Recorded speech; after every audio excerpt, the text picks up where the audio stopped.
Welcome back to the Intention Podcast, a show where we unpack what it truly means to live life with intention.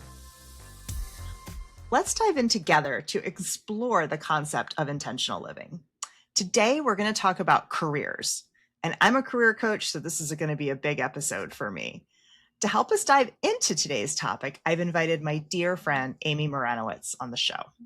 Amy's an executive and leadership coach with over 20 years of experience specializing in executive and leadership development and integrating health and wellness priorities. She partners with leaders during pivotal moments of growth, helping them navigate complexity with clarity, confidence, and resilience. With a diverse background in healthcare, nonprofits, renewable energy, and financial services, Amy understands the intricate intersections of strategy, culture, and people in complex organizations. In her work, she helps leaders operationalize strategy, build high-performing teams, and facilitate executive-level retreats to enhance alignment and decision-making. Passionate about individual growth, Amy empowers clients to uncover what is vital for their leadership journeys and identify pathways to achieve their goals. She also focuses on helping individuals to find vitality in midlife, guiding them toward a more vibrant and fulfilling life. Amy, welcome to the show. Thank you, Tami. I think from that intro, people probably get why we're connected. That word alignment is so strong. We were just talking about that right before we came on live. So what I love about our personal and professional friendship is that there's so much alignment around living life intentionally, especially through the lens of careers, right? Like that's where you and I connected first. Don't want to date us. It's probably 25 years ago. It was a while ago. Longer now. It was multiple decades. Back in my life in Boulder, Colorado, where we were both volunteers with the Society of Human Resource Management and the Boulder chapter. Yes. And we both connected on this community outreach need for providing the community with resources around interview prep, how to look for a job. Yes. Do you remember the name of the program? You created it and I latched onto you. I'm like, whatever you're doing, I want to be a part of it. Yeah, I can't remember what we called it, but something like community outreach, right? And like central to my values, and it was core to you too, that we aligned so well, was community, connection, collaboration, participating and engaging in the community. So yeah, and I absolutely, just knowing you, like we didn't know each other all that well then, but I was like, wow, here is someone that we're values aligned, that is driven, and then has strengths that I don't have. And so what a beautiful compliment. And wow, what a journey it's been. What a journey, right? It's been crazy. So we developed a curriculum and we taught it to, remember it was displaced workers, immigrant populations. I think my favorite story was working with someone from Latin America and teaching her what was appropriate to wear on an interview in America. And she just couldn't get her head around that a bra and a blazer weren't good. We were like, no, you need the shirt too. And I don't remember where you were from or what that was about. And we were trying to say dress like you're going to church or to your grandma's house. Yeah. And just giving back to the community. I know that's where my passion for career coaching started. Was that feeling of being able to empower someone else with the secrets of how to manage through a job search. Absolutely. And what I also really loved about that, it was curiosity for us, right? It was us showing up and being really curious and learning someone else's perspective, their culture, their background, and how to find ways that we could honor who they are and then help them navigate the intricacies of culture in the US. So that was really powerful. And same thing, learning from you and partnering with you. I truly value just learning from the community, right? Right. Because to be present, we need to know and to understand and partner. Yeah, completely. So from that path, I think we were both in staffing or staffing adjacent roles at the time, at the beginning. Mhm. I went full on into staffing, and then you kind of veered off into training and development and really and Yes. got your master's and continued some professional work down there. So I read your intro, but just a quick overview of some of the ways you've supported people's careers in a professional way in corporate and then also with coaching. Maybe just give a high level overview of your background. Sure. And I know we're going to keep coming back to this today in the podcast. It's like really being values aligned, right? Getting clear on what's important to you, what helps you flourish, what helps you thrive. What are you alive and interested in doing? And I'm saying that because it also relates to me. Like I always continue to reflect on like, where am I having moments of joy? Where am I in the zone? Where am I just loving and learning? And then I know that learning's you know, an important part of my life. So I was like, wow, because we were both in human resources at the time. And I thought, wow, I love the really proactive, future forward looking aspects. And that's helping someone grow and develop, right? And what are your aspirations? What are your learning edges? You moved into leadership. It's this new role. How do I navigate that, right? Right. And what is it that I need to really lean into? What skills do I need to develop and behaviors? What do I need to let go of? And so I've just enjoyed being able to partner with leaders in this journey, right? Because it's Mm-hmm. always an interesting one, sometimes challenging and also really fulfilling. And I love seeing leaders like light up, have aha moments, have sighs, feel like they've arrived and settled in and having confidence, right? Like Yeah. that's what I love doing. And so, yeah, that's just been fueling me is seeing people realize their own aspirations or have their own aha moments and feel confident and capable to navigate whatever is ahead of them. So that's kind of how Yeah. I veered in my career. And I keep going that way. I love it. I love it. And I think that leads us into a nice conversation around why people get stuck in their careers. And I think a lot of it comes down to a misalignment of values, right? And Mm-hmm. that's a big piece of it. And I've been having some really interesting conversations with coaching clients lately Mm, where they specifically use the word money. I don't want to serve money anymore. interesting. And I'll tease out what this looks like. One was a wealth advisor. One was someone in tech sales. And what I'm noticing, and I've always noticed this in coaching, but maybe now more than ever, is that misalignment of values. That I think when we're serving money for money's sake, and there's not a why behind it, we really get lost. Yeah. And what I've kind of narrowed it down to, if it can be this simplified, is Mm, that if we're not building something, leaving a mark, and building something can be writing a book, it can be creating an event, it can be building a company, it can be building I talk about this in my creativity workshop, it can be building a workbench. If we're not building and creating or doing work that elevates humanity, and mm-hmm. that elevates humanity can be really broad. I worked in tech for a good chunk of my career when I was in human resources, when you and I connected. And I was working for a telecom equipment manufacturer. And I thought, okay, I've got to connect into the why to make it feel important. And one of the things our product did back before cell phones, Mm-hmm. they allowed doctors and nurses to have phones on them in a hospital for immediate communication. And if you remember back in the day, you weren't allowed to have a cell phone in a hospital. It was paging Dr. Smith, and Dr. Smith would have to come running and find a phone. Really inefficient, right? And so our systems allowed for that. Mm-hmm. And our team was supplying FEMA, and we had phones set up after Wow. Hurricane Katrina. And so there was this like, wow, what I'm doing is really helping the world. So when I say elevate humanity, we might think of being a teacher, being a doctor, Yep. these roles that are directly connected. But sometimes the mission of your company can still do that. But when we're not feeling like what we're doing is helping others in some way, I think we get into soul crisis. Mm-hmm. Yeah, absolutely. Yeah, getting to that conflict of values, you notice it, you feel it, you experience it, right? Mm-hmm. Absolutely. And I will say, before adding on to thoughts, like, I just want to name and say, like, it's hard out there right now, right? And people might be experiencing, like you're saying, these soul crises, or saying, it's not aligned to the values of my company. And how do I go and find that?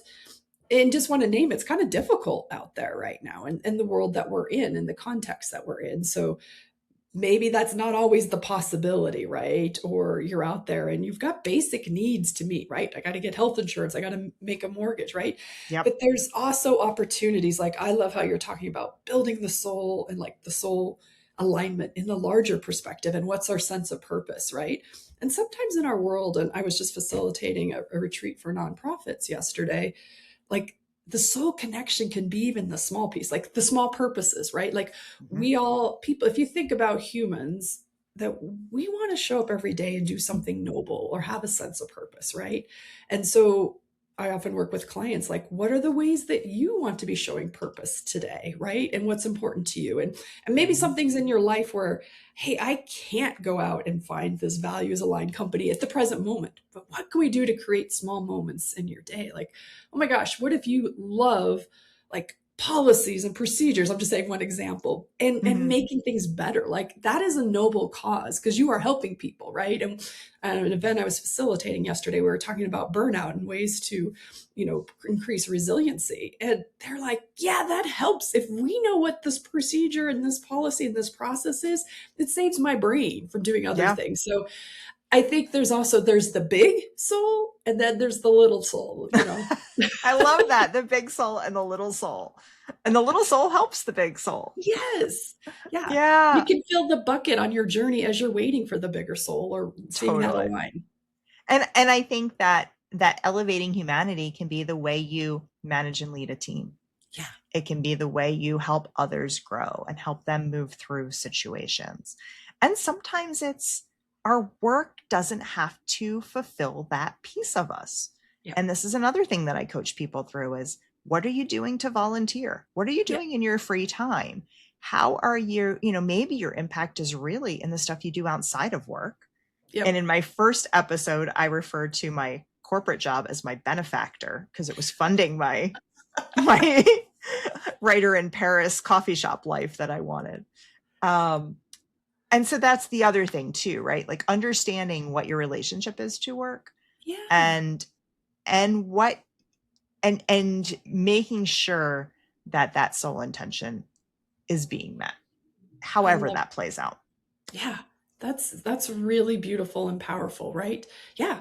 Maybe it isn't in the job, but what's going to fill your bucket? Is it helping people? Is it volunteering? Is it joining a singing group, right? Is it doing art, playing with your kids? Like, what is it that fills your bucket? Because those are also sense of purpose. You are showing up in community. Right. And honestly, in today's modern world, anything that helps others feel joy is elevating humanity. I have to tell you, we did. My girlfriends and I are on this karaoke routine that we've gone twice in 2 months. And my daughter's like, is this just something you're doing now? And yeah, actually, it feels really, really good. Yeah, absolutely. Yeah. What is it? Because that fills your bucket, right? And re-energizes you and recharges you. Yes, absolutely. Yeah. So one thing I wanted to talk about is how to start to understand when you're stuck and why you're stuck. Because sometimes there's that big, okay, there's a values misalignment and I know this isn't right. But a lot of times when clients come to me and say, they want to look for a new job, sometimes it's, I need to blow it all up and start over. Right. And so there's 2 things I want to tease apart in here. One, I actually have a program called Option C Coaching, which is the what if we blew it all up? And so when people come and say, I don't know if I should take this job or this job, I'm that person who's like, well, what if? Have you thought about, what about starting your own thing? And they're like, wait, I was stuck between these 2, right? And so we do get into this binary thinking of, I can do this or I can do that. And I love to tell people, remember, there are people living on a sailboat in the Caribbean, taking tourists on day trips, and that's their life. Yeah. Your life can look like a lot of different things. It doesn't have to be, Yeah, I'm saying this in Chicago in February where I just got back from the Aspirational. beach. Yeah, I just got back from the beach and I'm like, why do I live here? Um, but thinking bigger about our lives than we sometimes do. Yeah. I love that concept of option C, right? Yeah. Because, yeah, I've often worked with clients too who have come to me, and the first thing is, I need to change my job. And this is what I want to work with you in coaching for is I need to change my job, right? But Right. when we start unpacking, like, what do you resonate with? What do you enjoy doing? What are your values? When are you in the flow, in the zone? And what is it that you love doing? And by unpacking that, it's kind of like creating, I'm going to keep saying, you've got the big option C's. I'm sometimes exploring with my clients, the little option C, right? Yeah, Like, yeah. wait a second, there's parts of my job that I love. And then they get courageous and they'll talk to their leader and their manager and say, hey, can I change my role a little bit?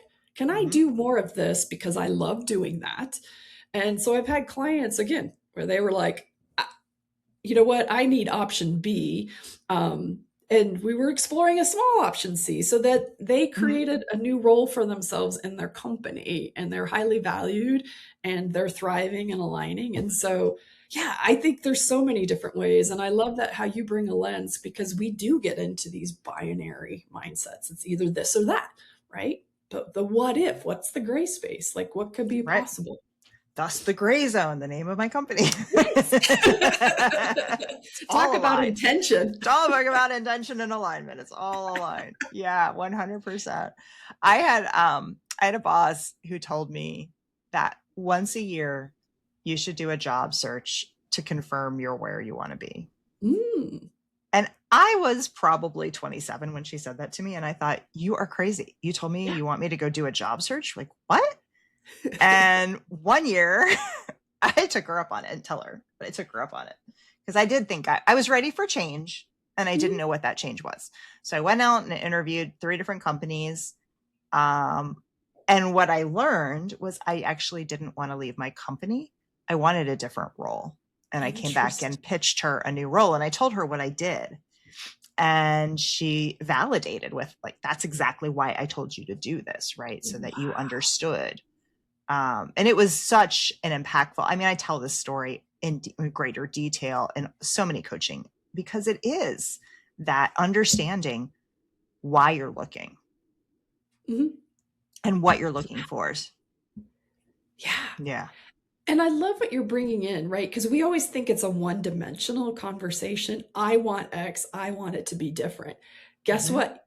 On the flip side, your leader's like, I see stuff in Tami, but I also want Tami to want it. And I want Tami to define it, right?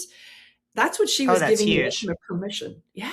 Right. You figure it out and you come back and tell me what you want. If you think that what we are offering here, you've outgrown it, it's not for you anymore, go find what you're looking for. But, you think of what's going to come back. And what I ultimately ended up doing was pitching a role that didn't exist. Because I'm a big advocate of creating your own path. I think people in companies don't do that enough. Right. I'm telling you, if you prove that you can make a company money or you can save them money, they will listen to you. And I pitched a role and got it. And I remember people coming up to me and saying, well, I didn't see that role posted. I would have gone for it. I'm like, well, you didn't create it. I did. And I got it. Yeah. But it being in a talent management role that I was in, I would often try and coach others to do the same. Like, how can we grow this? How can we expand this? That would help the company and you. Right. Yeah. I mean, it's mutually beneficial, right? But that's getting into the courageous steps. Like, what if I did ask, right?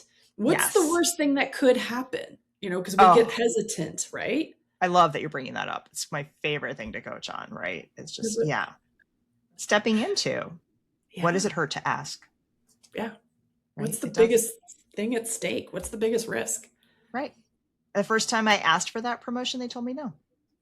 Yeah. And then I asked a year later and I got it. Leadership changed, got a new CEO.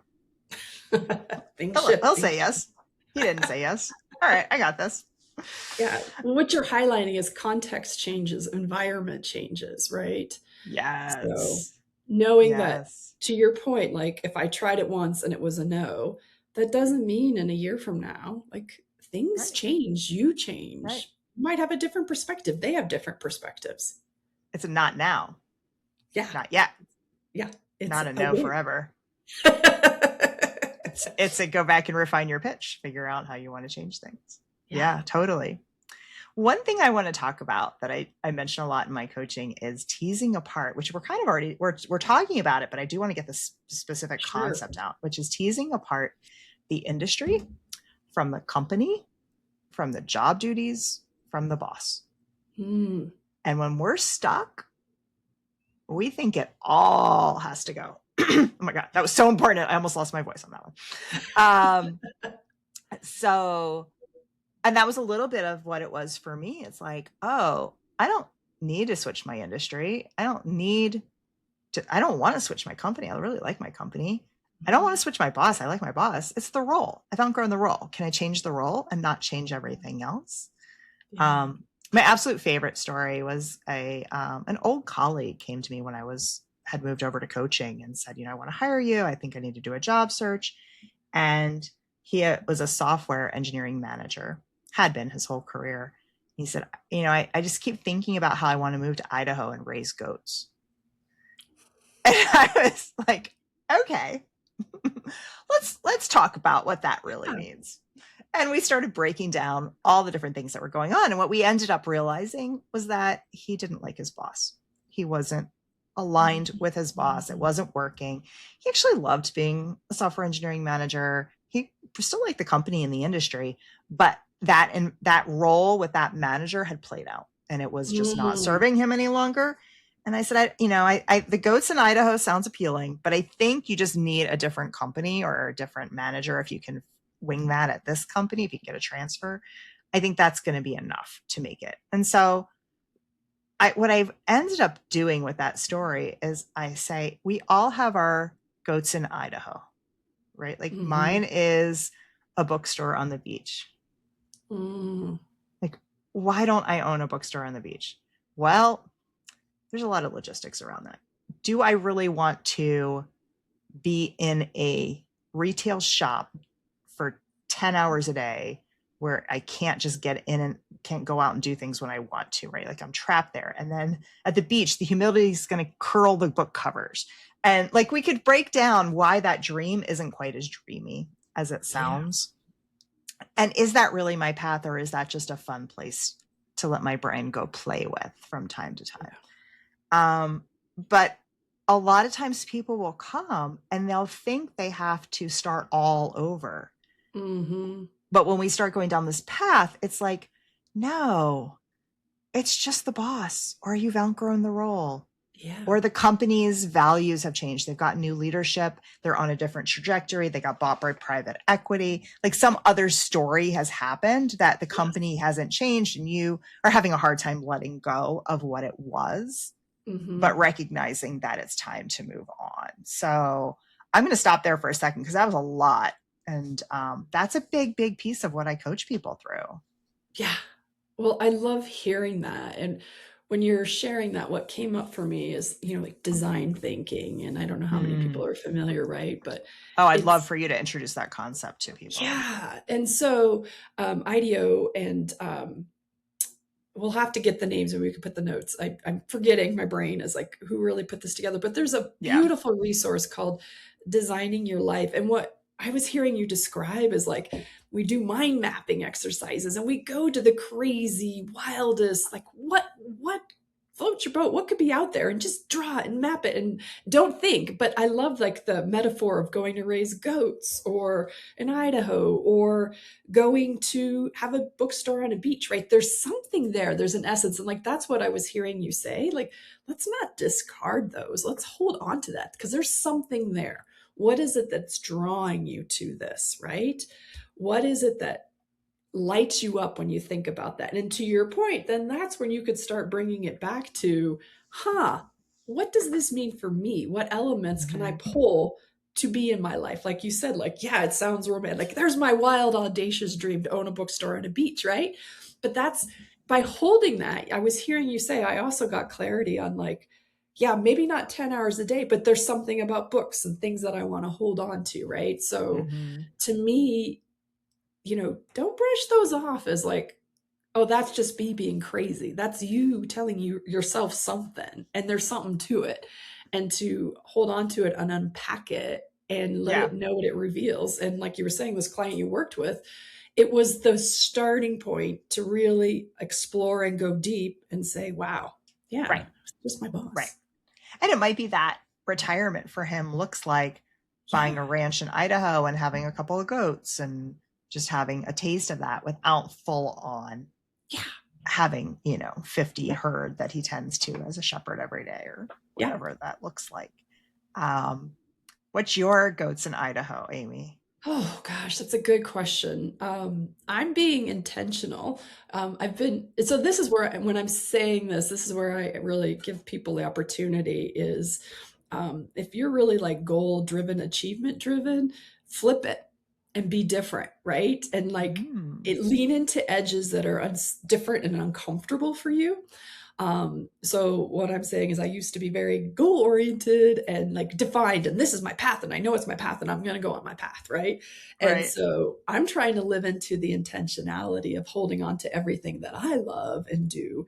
And when I look to my goat farm in the future, I want to intentionally create it to be hazy. Like for me, I know Mm. it's not quite time for it to fully emerge or to Mm-hmm. reveal itself, but I'm getting like, I kind of think of pastel water, like pastel colors, like Mm-hmm. watercolor. It's like kind of Yeah. blended and kind of shaded, but not really like defined like oil painting. Like you can see some real clear definition. But it's about kind of like, I love how you talk about intention and intentionality, and that's a big focus of yours. Like I'm trying to be intentional about spaces that light me up and Mm-hmm. bring me joy, and start walking towards them, but not have it fully defined. And so for me, coaching's at the heart of it. And I always know that coaching will be part of what I do, because I just love when people can realize, again, like I said, their own aha moments, their own Mm-hmm. pathways forward, determining what's vital for them. Yep. I might start, and I'm starting to add it in now to my leadership and executive coaching. I've seen post pandemic, it used to be people were really focused on leaders. Like I'm a leader and this is being a leader in an organization. And that's all we need to talk about. We don't need to talk about my life and what's filtering into it. I'm Right. finding now that post pandemic, a lot of clients are like, wait a sec, I'm a whole person. And Right. so bringing in elements of what does well-being look like for you, and how do you want that to show up for yourself and in your leadership? So really Mm-hmm. exploring that. And so keep it aspirational, and I'm excited to see where it goes. There's something about aging well, aging in community, which goes back to core values, right? Being clear on the core Yes. values. Like you and I, when we connected, community was important for me, and it has been the thread throughout my life. So I don't have my Mm-hmm. drawing fully complete, but there will be community in it. So I'm so excited to introduce a new sponsor to the show. For years, I've purchased the majority of my wardrobe from Edie Boutique here in Park Ridge. I'm not one for malls. I love that I can find almost everything I need right here in my little downtown, all while supporting a great local business. With everything from casual sweaters and jeans to stylish pants, blouses, and jackets, and all kinds of dresses, I swear my wardrobe is 60% Edie. Don't get me started on my bracelet obsession. This top is my new favorite layering piece. I'm wearing Edie jeans. I picked up a few weeks ago. Not just in Park Ridge, they have 8 locations, including Lake Geneva, Libertyville, Elmhurst, Geneva, Illinois, Valparaiso, and in Milwaukee, they have locations in the Third Ward, and Whitefish Bay. Their team is fantastic at helping you get stylized and will be honest when a look isn't right for you, which I've appreciated. Their gift shop, Marigold, is attached to the Park Ridge location, and Lake Geneva and Libertyville have that as well. Marigold is great for everything from baby and wedding gifts to birthday gifts for him or her. I've definitely done a bit of my holiday shopping there myself. In my upcoming episodes, I'm excited to tell you more about Edie and the incredible entrepreneurial story of its founder, Amy. Tune back in next time for that. And if you'd like to sponsor this podcast, reach out. I have single episode and multi-episode packages available. My social influence is strong and my reach is wide. I'd love to feature your business. Thank you. And you and I are talking about careers, and that's really the lens of the conversation. But I think we could also just take a pause here and talk about intentionality in friendships too. Yeah.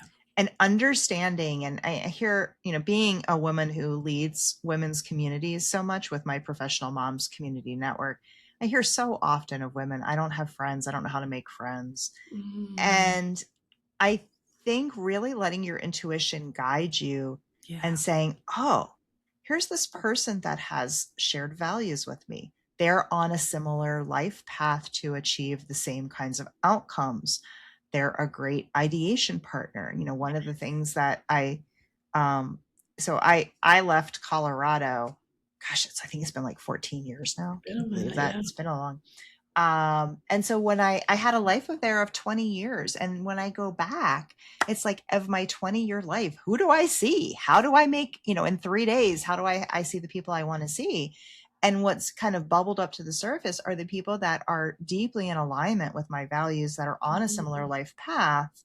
We've stayed connected. And Amy is one of those people that I always make time for, where Yeah. we easily have a 2-hour dinner conversation because we can riff off of each other because there's so much intentionality and alignment with what we're doing and our Absolutely. paths. Yeah.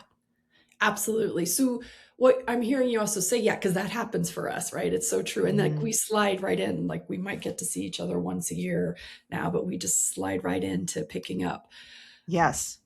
You feel also like my support team. And I think that's important for people wherever, if you're exploring job, life transitions, uncertainties, managing and navigating this world, who is your support team? Like, who can you connect with, share with, right? So I think Yeah. that's important to have. I don't remember if I've even talked about it yet. God, I have so many topics I want to bring into this podcast. I'm just sitting here. I'm like, oh, I want to talk about this. Oh, I want to talk about that. But and a lot of it is stuff I've written about in my Gray Zone book and in my blogs.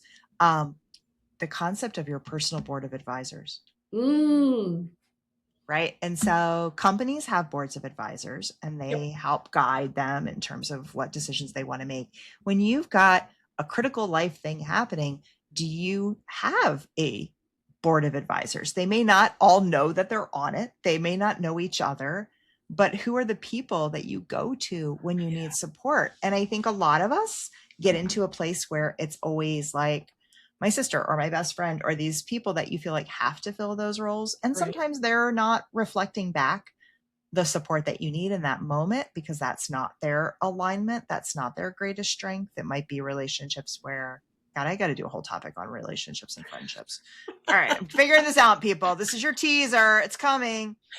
But the people that you give one thing to can't always bounce that right back for you. Yep. Right. And so understanding, what I would say, like, yeah, Amy's definitely on my personal board of advisors. If I'm in a situation where I need thought leadership and ideation, Mhm. Amy's at the top of the list of people I'm going to go to, Yeah. Yeah. Yeah. even if we don't see each other but once a year. Yeah. And vice versa. You're my personal board of advisor because one of the things I admire about you is like you're bold, you jump in, right? Where I'm someone that's like, well, I better have confidence. I better do my research. I better really think about this for a while. And so to your point, that's where I think have a diverse, like when we think about Mm-hmm. boards are intentional. Like they don't want all the same thinkers on their board, right? I've been on boards. We've been intentional about like, where do we need to go? Where are our gaps? That's important to you. If you're thinking about, and I know we'll probably talk about this because this is a big thing for you, your North Star. If whatever Yes. your North Star is, who's going to be on your board that's really going to help you, right? So, Yes. do I need somebody that can think bold? Like, that's why you're on my board and challenge my assumptions? Like, yeah, that's what I'm on, right? Or Mhm. do I need someone that's going to really support me and be my cheerleader because I can be my own worst critic? Or the world is hard out there. I do know I've defined that I do need to leave my job and find another company in this context and environment. It's a little hard to do. Who's going to be my cheerleader that's going to keep helping fill my bucket, right? So, who's Yeah. going to be my fun board member, right? Like get to know Right. myself. Yeah. Right. Right. Yeah. So, all right, listeners, think about this in your own life. Who are your board of advisors? Who's on your board? Um, and remember that the next time you're in some kind of a crisis situation Mm-hmm. of who do I want to go to for support? And if you don't feel like you've got the board you need, how can you cultivate it? How can you start to be intentional about friendships and start to invest proactively in people who seem to be very leaning into you and what you're Mm-hmm. doing? Yes, absolutely. I Yeah. love that. That's a beautiful takeaway. Yeah, I think that's an important concept. Okay. So that's the end of the teaser. We're going to do a whole episode on friendships. I got to figure out like which of my amazingly wonderful friends we're going to bring. It might have to be a couple people. We'll do that. But like you did mention North Star, and that is somewhere I'd like to go next. So one of the things I really want to do on this podcast, and I've been doing thus far, is just talk a little bit about the spiritual dimension of these concepts that we're talking about. I did an episode on astrology. I talked about creativity and the spirituality of creativity. The last one was on intuition, which is all about spirit. And now we're talking about careers, which is very grounded. It's a very embodied thing. We have a job, we go do a job. But that doesn't mean that spirituality doesn't still fit in. And so the way I see it fitting in is if you believe that we are here on purpose, that we've incarnated on a path, perhaps that's due to reincarnation and working on lessons that we didn't master before or things like that. But I do believe that we all have a North Star. We have a soul intention of something we're trying to achieve in this lifetime. Mm-hmm. And most of our work is trying to figure it out what that is. And then when we have a sense of it, finding that alignment. And so your North Star might be, I'm a healer. I know I'm a healer and I'm drawn to this. And so the career expression of that could be, I'm going to be an acupuncturist. I'm going to be a nurse.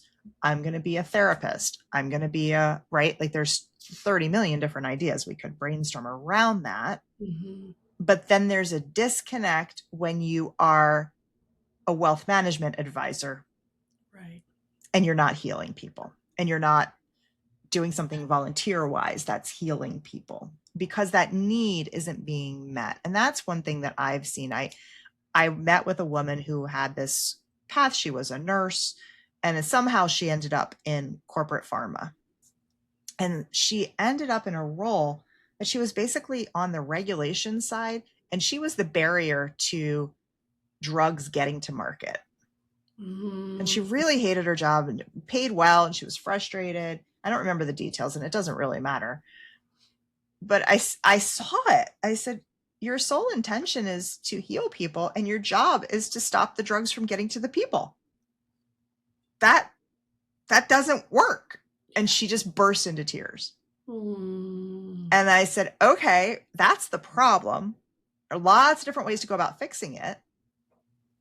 But I think bringing awareness into, I'm clearly here to empower women, to bring metaphysics concepts to people.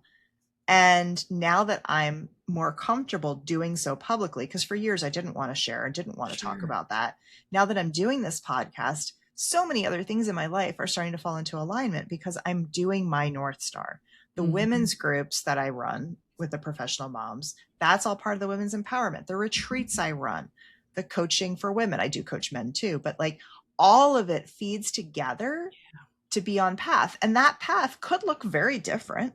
It could be very, very, there's a lot of different ways it can express itself. But I think understanding that you do have a soul intention can help orient you to what to do with your career. Yes, absolutely. That's beautiful. And I love that. Again, you're talking the big soul intention, right? And yeah, bring it down for us, Amy. Let's do look at the small L, the small S. Sorry, know my alphabet. Small soul. I've worked with a lot of leaders, especially in coaching. And what's interesting is it's about finding their authentic voice, right? Inside their organization and feeling like moving from a place of I must show up this way to be a leader to who's the leader I want to be? How do I want to show up? And that's really finding their North Star. And it's creating this like such powerful alignment because then they're more confident. They're like, wow, I don't have to be the leader I think I'm supposed to be. Like, I can be the leader who's living intentionally because I'm aligned with my values and how I want to show up. And that has a beautiful, amazing cascading ripple effect. You set the tone, you set the culture. I mean, that's the things we talk about is like you being you sets culture and tone that people pay attention to. So I've seen so many people through clients that I've worked with come to life when they have this realization and then they have the confidence and the courage to step into who they are and what they want to be. So I think there's so many different ways that you can find your North Star for yourself. Yeah. And so much of what, I mean, you just touched on such a huge concept around our discomfort with being ourselves Mm-hmm. and our inability to understand how the lack of authenticity is at the heart of all the problems, right? Mm-hmm. Like we put on the masks, we show up like we're supposed to, Yeah. and we get into the corporate speak, we do all that stuff, and it's all so hollowed. And Yeah. it's like inside is like, well, I have this other voice, but am I empowered to use it? What will happen if I use it? And it's Yeah. the reality is if you do, you will become a magnet for all the right people. Yeah. Yeah. I've seen leaders come to the other side and they're like totally surprised, like, wow, the board is wanting to do all these things that I didn't think we could do. And Right. they're thinking it's the board, which it is, but it was how they were showing up that created the shift. Yes.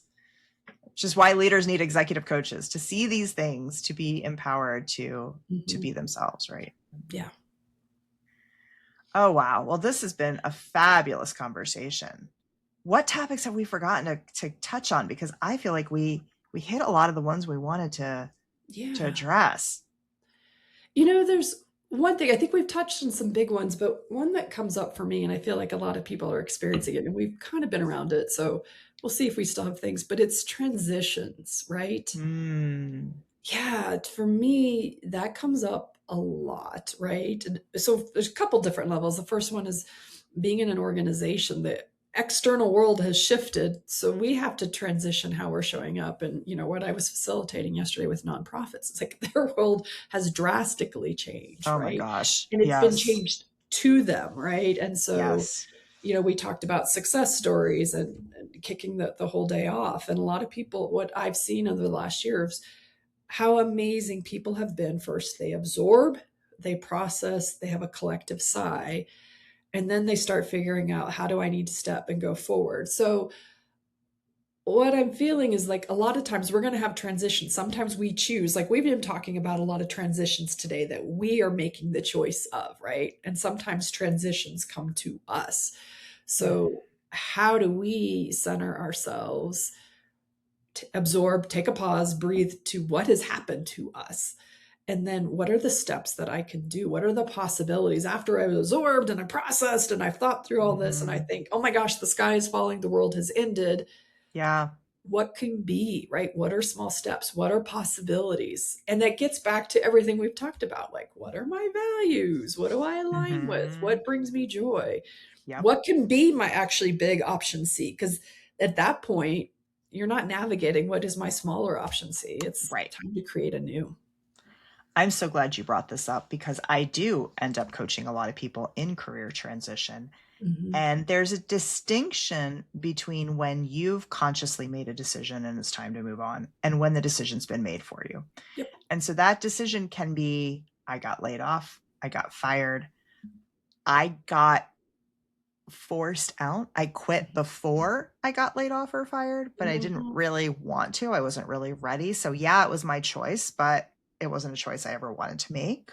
Yep. There's a lot of situations like that. And I did a bit of writing and speaking on this about a year or two ago on grief and the layoff process. And so these situations where, you know, when you've been let go from a job or been forced out in some capacity, it's an exile from community. Yes. And so when you're in a company, and companies do this all the time, you're part of the family, we're all in it together, right? It's a lot of kumbaya kind of stuff. And then it's suddenly, and now you're gone. Yeah. You've been kicked out of the community. You've been kicked out of the family. And people can get really untethered and lost in that process. And on top of it, they're being told, all right, well, clean up your resume. You better start applying. Got to get a job. Bills are going to come in, right? And so there's no time to process, to understand. And we don't give language to what just happened to them, which is grief. They are grieving what ended while they're trying to sell themselves. Yep. Which is a hot mess of a situation. Yeah. How are we showing up on our best foot then? Yeah. Yeah. I've seen people cry in interviews. I mean, they're just so fragile. And so there's a lot of things we can do in that process to bring conscious energy to it. And I'll speak to it. I'm sure you've got great ideas as well. I think writing is the cheapest and the best form of therapy around. Mm-hmm. So writing out your stories, getting it out. You can burn it. You can send it to friends. I got laid off once, and it was a pretty traumatic experience. And I wrote a sarcastic short story, a black comedy about the company. Prozac Salt Lick. Love that story. And it helped, right? And having all my friends read it and everyone that was going through it, right? Like start to figure out ways to kind of get that energy out. Yeah. And then also consider things like Reiki and getting your energy worked on in that capacity. But addressing what you went through and acknowledging it, if you have the financial wherewithal to take a beat and give yourself a little bit of space to kind of heal and process and go through that, and then get yourself ready for what's next. How do I sell myself again? And I know sometimes there's just not the space to do that. Right. There is the time pressure. Absolutely. I love what you were sharing. Like, like you were honoring, you were slowing down, you were recognizing the situation and doing things that really nurtured you. And what comes up for me, William Bridges talks about it in the Transition book. And I love this metaphor. So when lobsters shed their skin, they come out from the deep ocean and they go to the shore, right? Because they don't have a hard shell. So they're fragile. They're very susceptible, right, to praise and things like that. So they spend time near the shore, walking around, getting the nutrients, refilling themselves, right? And so when I'm working with clients, are like, are we in a lobster moment, right? And what are things that are going to really fill your bucket? And so you're right. If it's writing for you, is it being out in nature? Is it playing with your kids? Is it volunteering? Like, really get clear on what fills your bucket. Is it laughter? I mean, you've seen me laugh a lot on this, and that's one of my big values is humor. So what is it that like we can do to fill your bucket? And then go to your personal board of advisors. That's a great time to start. Nice tie-in. Perfect. Yes. Go to your personal board of advisors. And you might need to have a retreat, or you might have to have an annual planning meeting, or, there might need to be some executive committee sessions that are happening more often, right? Yes. But they are for you. Right. All the resources are there. Again, it gets down to time and money, but there's lots of ways to do this. There are ways that are free and cheap, and there are ways that cost money that are fully supported and wonderful. And there's everything in between. But lean on community and don't isolate. Yes. Whatever that community, and build your board of advisors before you need it. Yeah. Not when you're in crisis. Yeah. Yeah. Perfect. I'm so glad you mentioned transitions. It's such an important thing to talk about as we talk about careers. Yeah. Because I feel there's a lot of people in this present time. Yes. Yeah. Yes. So, But I love how you brought us back to community. Yes. It's all about community. It's all about community. So I'm going to tie up our conversation here and just tell our listeners how to find you. Maybe if there's anything concrete that you're offering in terms of just coaching or specials or anything that you'd like to share. And of course, we'll have your contact information in all the show notes so that people can get connected to you directly. Beautiful. Yeah. I love working with people who are either trying to find what's vital for them in their leadership and let's find ways to get there. What are pathways? Same thing. If you're exploring what's vitality for you in life, right? And your whole perspective, maybe it is a career shift. Maybe it is unwinding. Maybe it is you're reaching midlife and it's time to start thinking of next, what we were talking about. Love to work with people to what is your sense of purpose and what's your well-being and how do we look at that? Definitely love to partner with people that way. You can find me very fancy ways at my LinkedIn profile, which Tami will share, which is Amy Maranowicz. So she'll share the LinkedIn piece. And my email is amy@vitalpathwayscoaching.com. Awesome. Thank you so much, Amy. I've really enjoyed our conversation. As always, Tami, our conversations are so fun. Yes. And I know we need to wind this one down, but you and I could keep going for another couple hours. I know, which we usually do. And I will see you in March when I'm in Colorado. We will do that. All right. Well, thank you all for joining me again today on the Intention Podcast. Today, you got to learn a little bit more about my career coaching. And if you or a loved one is in career transition, have them reach out. I'd be happy to chat about my coaching and my offers and if something could be an alignment. And if you're looking to bring more intention into your life, reach out so we can set up an exploratory call. Through retreats and monthly soul circles and my life path coaching, my programs and services can bring you back to a place of intention, allowing you to live a more switched on life. Check out my Prairie Healing Retreat coming up this spring. It's just 90 miles south of Chicago, close by. Learn about all of my offerings at www.grayzonementoring.com. And now for your today's inspirational quote. Your work is going to fill a large part of your life. And the only way to be truly satisfied is to do what you believe is great work. And the only way to do great work is to love what you do.